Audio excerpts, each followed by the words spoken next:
Bismillahirrahmanirrahiim. Waxaan oo wanaagsan dhegaystayaal saaxiibayaal meel kasta oo aad joogtaan kusoo dhawaada barnaamijka falanqaynta caalamka oo xiliyadan oo kale aad ka dhagaysataan warbaahinta Naafic Show.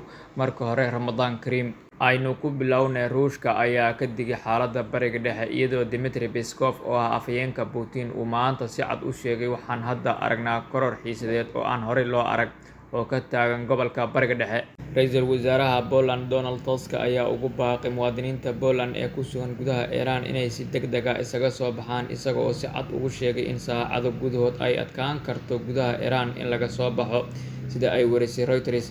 Xilli ay jirto dhaqdhaqaaqyo ka socda Bariga Dhexe ee muujinaya suurtagalnimo uu weerar Mareykanka ku qaado Iran. Mareykanka ayaa hadda isugu geeyay Bariga Dhexe awoodiisa militari xitaa mid ka sarreysa xilligii ka horreeyay duulaankii uu Mareykanka ku qaaday Ciraaq sanadkii 2003 sida uu ku warramay wargeyska Wall Street Journal oo saraakiil Mareykan ah ka soo xigtay in awoodda militari ee Mareykanka la geeyay Bariga Dhexe ay muujinayso dagaal uu Mareykanka ku qaado Iran inuu noqon karo mid waqti dheer qaato. Baro luqadda Ingiriiska maanta adigoo kalsooni sare isku qabo. Hadda waxaa la joogaa xilli Ingiriisku uu noqday luqadda ugu muhiimsan ee lagu shaqaysto, waxna lagu barto, laguna safro adduunka oo dhan. Haddii aad ku riyoonayso mustaqbal ifiya oo furan, barashada luqadda Ingiriiska waa furaha kuu horseedaya guul iyo fursado aan xadidnayn.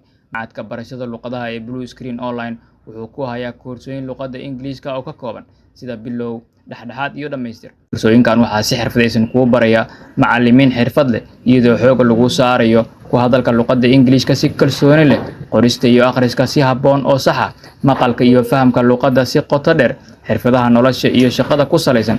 Haddaba haddii aad danaynayso barasho barwaaqo ku horseedo, ka bara Blue Screen Online oo guji calaamadda WhatsApp ee hoose.